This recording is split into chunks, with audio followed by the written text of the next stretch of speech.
ketika aparatur ini kemudian berbuat sesuatu yang menguntungkan dirinya atau menguntungkan kelompoknya, yang itu meninggalkan kewajibannya untuk mencapai tujuan tadi, maka itulah korupsi. Ya. Jadi kalau korupsi mau dijauhkan dari nasionalisme, nggak mungkin. Nggak mungkin. Nggak mungkin, karena orang tahu bahwa berantas korupsi resikonya banyak.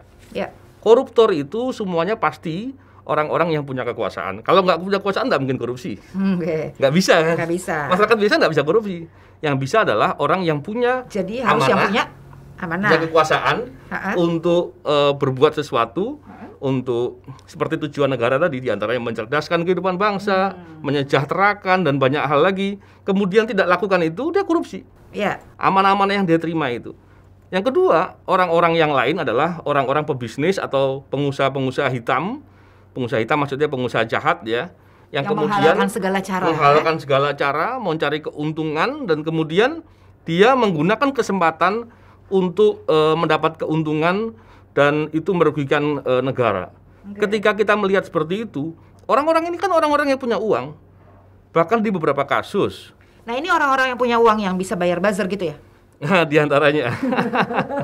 Karena buzzer itu saya melihat itu bagian dari upaya tadi. Membungkus kebusukan tadi. Ini Bang Novel dua kali nih ngomongin soal bungkusan kebusukan gitu ya dalam narasi-narasi radikalisme dan talibanisme. Bang, marilah kita masuk ke situ. Kayaknya Bang Novel udah semangat banget buat ngebahas. Gini Bang, jadi 2 tahun yang lalu, tahun 2019 itu saya ingat banget, saya pernah diundang sama salah satu stasiun TV untuk bicara mengenai waktu itu proses Capim KPK. Ya, Capim KPK yang sangat cacat etika ini ya, proses pengambilan, proses pembentukannya, panselnya juga sangat nggak mau melihat gitu ya, bagaimana Capim-Capim yang ada saat itu banyak yang sebenarnya ditengarai pernah melakukan pelanggaran-pelanggaran etika di masa lalu. Nah, di dalam acara itu saya waktu itu bertemu dengan narasumber lain, yaitu adalah almarhum Neta Espane. Ya, beliau baru saja meninggal beberapa hari yang lalu ya, kalau nggak salah. Kita kirimkan Al-Fatihah untuk beliau. Nah, saat acara itu berlangsung, dia bilang gitu, saya lupa sebenarnya di acaranya atau pada saat sebelum acara ya, tetapi dia bilang ke saya, dia bilang bahwa kata polisi Taliban itu dia yang pertama kali munculin, gitu.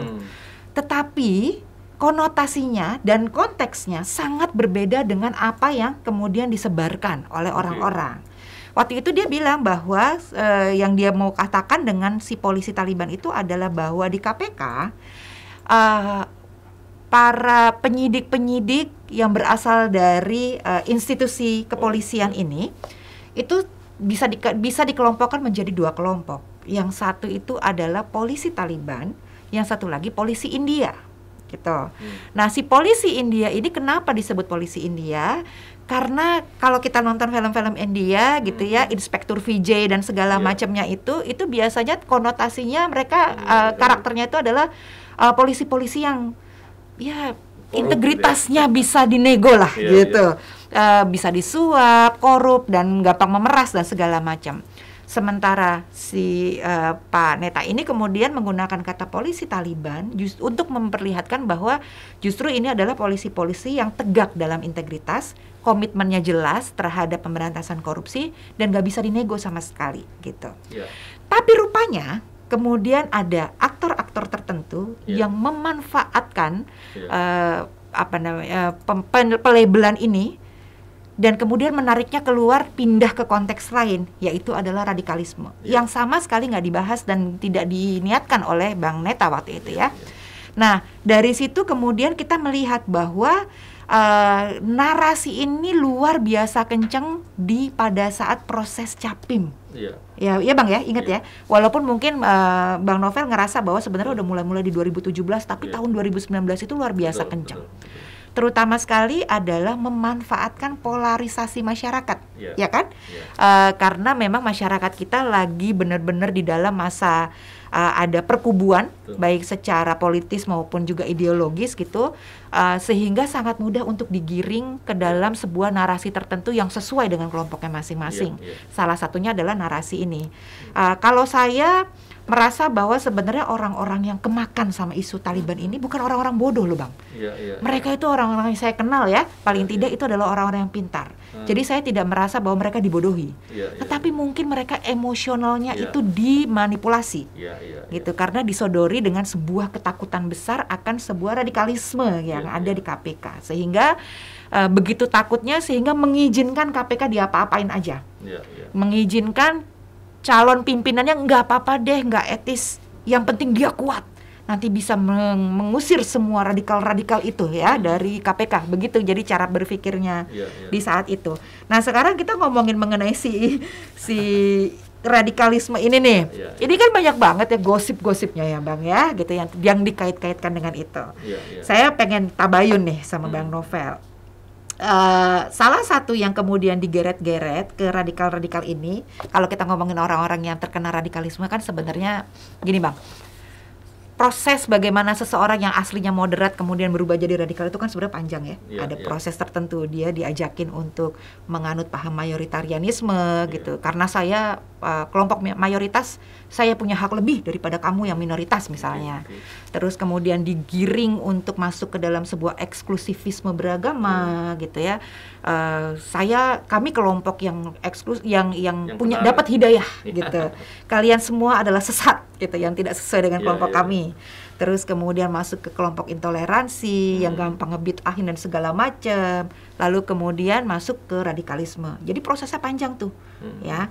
Nah, kemudian kalau orang-orang yang radikal ini kan biasanya ya, karena mereka kan biasanya eksklusif, nggak mau kan berteman sama orang-orang yang berbeda agama, boro-boro berbeda agama. Berbeda kelompok aja nggak mau gitu, saking udah ngerasa mereka kelompok yang dapat hidayah, yang lain tidak, yang lain dapatnya azab menurut mereka.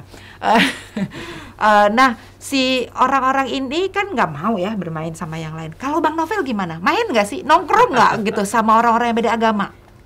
Kalau begini ya, di KPK itu kan heterogen sekali. Jadi apalagi soal agama kan banyak orang punya agama macam-macam ya, agama-agama di Indonesia lah. Rasanya semua ada di KPK. Bahkan etnis pun macam-macam. Di KPK juga banyak pegawai yang Cina gitu. Maaf ya, mungkin saya terlalu etnis ya. Nah, Rizwin dan lain-lain. Dan saya sama Rizwin sering bekerja sama-sama dalam satu tim. Betul. Jadi saya kira orang kalau memahami atau melihat kinerja di KPK, dia akan paham.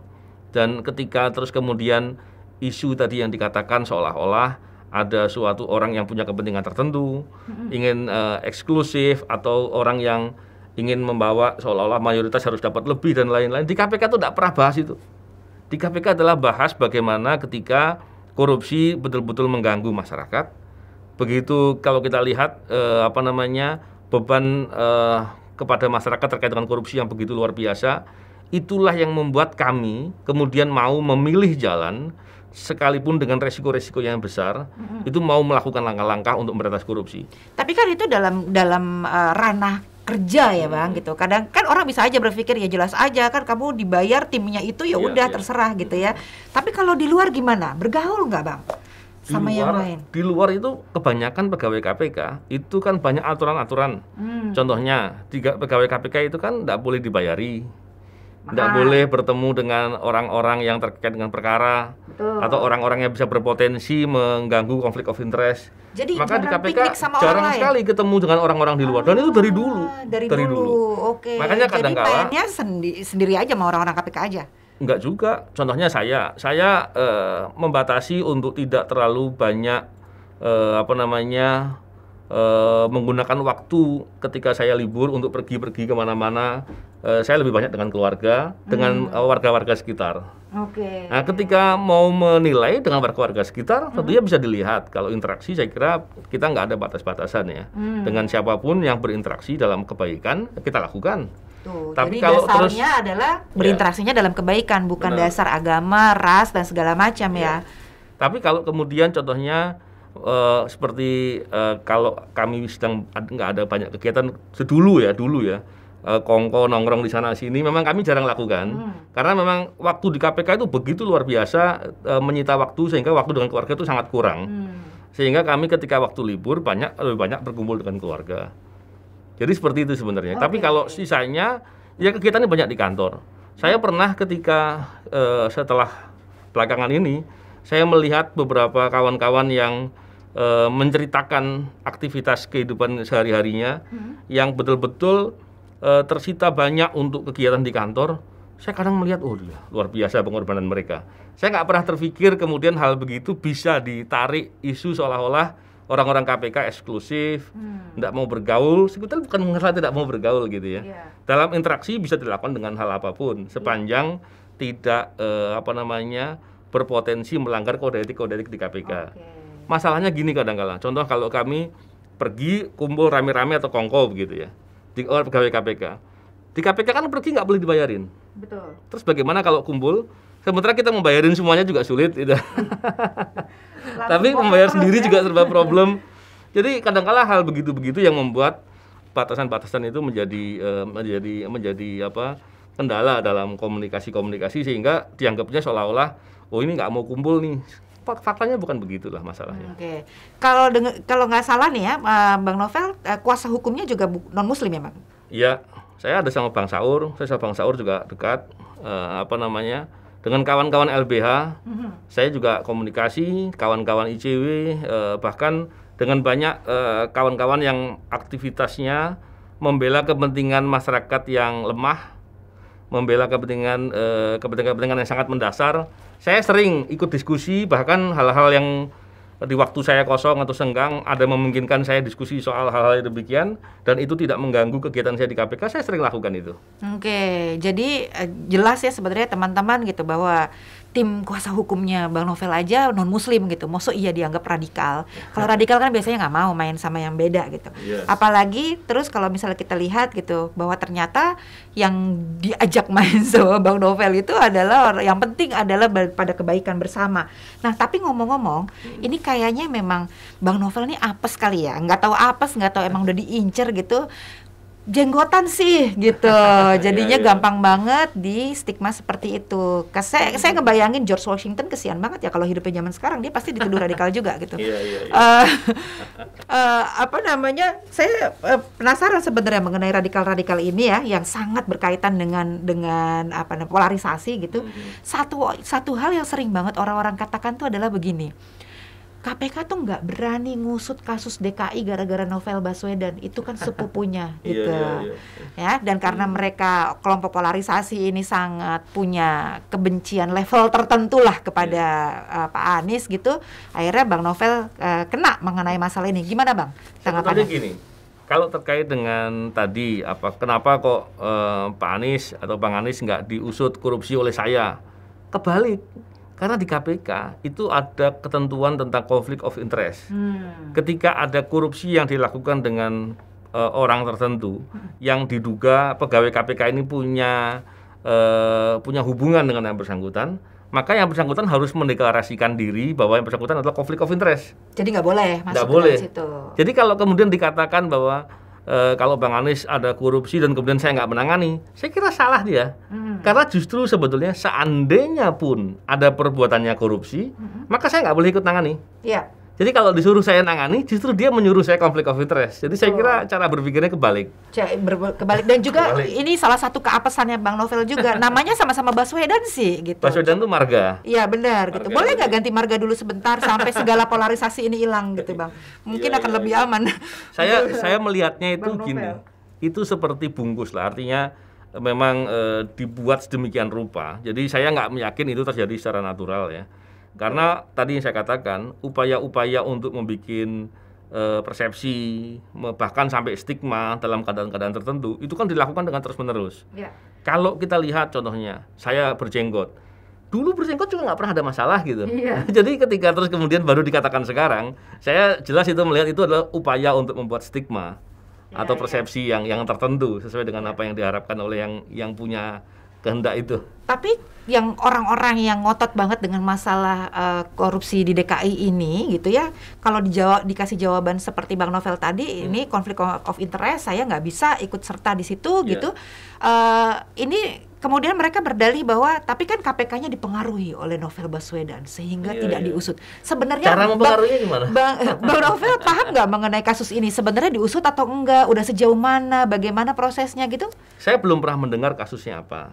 Oke. Terus yang kedua, di KPK itu kalau ada perkara berjalan, itu ada namanya Direktorat Pengaduan Masyarakat. Itu kedeputiannya dulu namanya PIPM, Pengawasan Internal dan Pengaduan Masyarakat. Ada satu kedeputian sendiri.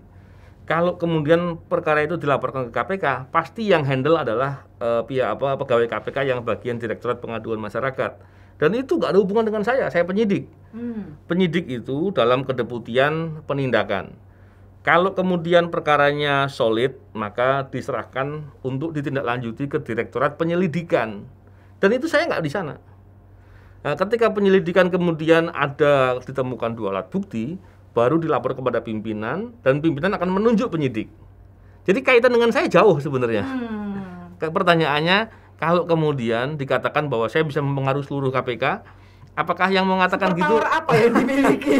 Apakah yang mengatakan begitu ingin membuat persepsi bahwa seolah-olah KPK nggak berintegritas?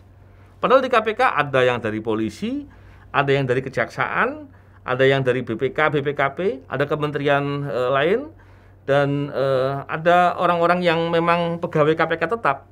Ya. Jadi saya kira kalau dikatakan bahwa semuanya bisa dipengaruhi, berlebihan sekali lah. Dan itu bukan di bawah saya. Dan saya adalah salah satu fungsional utama penyidik senior di Direktorat Penyidikan. Hanya salah ada satu direkturnya, ya, masih ada satu. yang lain-lain gitu. Betul. Dan ada direkturnya juga. Oke Bang, ini ada pertanyaan dari Cahyanta Hardi. Dia bilang gini, dia pernah lihat film tentang KPK Hong Kong gitu. Di sana terornya itu terhadap KPK Hong Kong jauh lebih dahsyat sebenarnya dibandingin yang dihadapin sama teman-teman KPK di sini. Rumah anggota KPK-nya sampai dibom, puncaknya seluruh polisi Hong Kong mogok jika KPK nggak dibubarkan, gitu katanya. Nah sekarang kita masuk ke serangan-serangan terhadap terhadap anggota-anggota dan karyawan KPK ya. Kayak gimana sih serangannya kalau sampai kayak gitu nggak rumah anggotanya dibom gitu, sampai menerima serangan apa? Dan tentu kita semua juga udah tahu apa yang terjadi dengan matanya Bang Novel ya, walaupun masih aja ada orang yang bilang bahwa itu kan pura-pura aja. Saya nggak ngerti sih sebenarnya logikanya di mana dia berpikir seperti itu. Tapi boleh nggak dijelasin serangan kayak apa aja sih yang diterima sama pegawai-pegawai KPK? Ya, memang serangannya itu banyak ya. Dan kalau kita lihat ada serangan yang berupa serangan fisik. Serangan fisik itu banyak loh, pegawai KPK itu yang bekerja ditodong senjata. Nah, bekerja ditodong bisa dibayangin, ditodong senjata, terus kemudian diculik oleh oknum tertentu, oknum punya senjata. Oknum yang punya senjata, berarti penegak hukum? Penegak hukum. Nah, padahal itu dilakukan bukan cuma sekali. Negara dong? Benar. Dan yang bersangkutan pelakunya itu diketahui orangnya siapa. Apa yang terjadi sama dia setelah itu? Nggak tahu, apakah dapat promosi setelah itu? Pertanyaan jadi konyol gitu. Artinya, ketika dilihat bahwa orang-orang yang selama ini menyerang KPK tidak pernah satupun yang dapat sanksi, malah beberapa dapat promosi. Itu problemnya serius. Yang kedua, pegawai KPK yang diserang itu semuanya tidak ada satupun yang diungkap. Nah, ketika masalahnya seserius itu, masa kita terus kemudian masih punya pembenaran apapun, sulit untuk dijelaskan kebenaran itu. Itu tanda tanya besar banget ya. Kenapa ya tidak ada yang diusut ataupun mendapatkan konsekuensi atas perlakuan itu? Apakah mungkin mereka juga dipaksa untuk melakukan itu mungkin, Bang? Saya nggak tahu seperti apapun kalau dipaksa untuk berbuat yang sejahat itu, mestinya dia punya peluang untuk nolak ya, punya pilihan untuk nolak. Oke, itu yang nodong senjata. Ada lagi nggak jenis serangan-serangan lainnya? Sebetulnya banyak. Ada upaya yang terkait dengan kawan-kawan yang di KPK yang pernah mau melakukan penangkapan di salah satu hotel besar di Jakarta, diserbu, dipukuli. Pernah dipukuli? Sampai hidungnya itu kalau nggak salah retak. Berapa orang yang dipukuli? Yang dipukuli 1 orang ya, dikeroyok. Oleh berapa orang? Oleh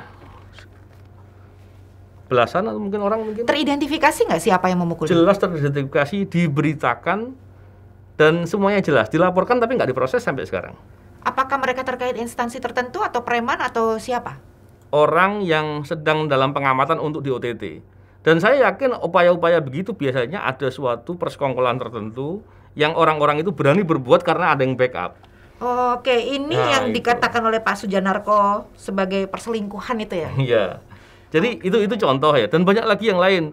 Ada kawan-kawan di KPK yang bekerja dengan sungguh-sungguh dan kemudian dicari tahu apa kesalahan-kesalahannya masa lalu yang sebetulnya kesalahan itu terkait dengan privasi tertentu. Kadang-kala mungkin dulu dia pernah pacaran dengan si A, dengan si B gitu. Ya anak muda-muda yang digituin. Kemudian diupload Didoxing. Diboxing begitu. Oke. Pola-pola begitu sampai akhirnya beberapa kawan-kawan itu sampai keluar dari KPK. Saya pikir mereka pada posisi punya pilihan kan, karena memang sudah sangat luar biasa serangannya. Jadi kalau seperti itu nggak ketangkap oleh media kayaknya ya Bang bagian. Kalau yang tadi nggak tertangkap, karena kalau diumumkan semakin terekspos dan terserang yang bersangkutan. Oke, saya pernah dengar katanya Bang Laude Syarif rumahnya juga pernah pernah nerima apa itu? Pimpinan KPK yang pernah diserang itu Pak Laude dan Pak Agus Raharjo. Pak Agus Raharjo rumahnya dipasangin bom.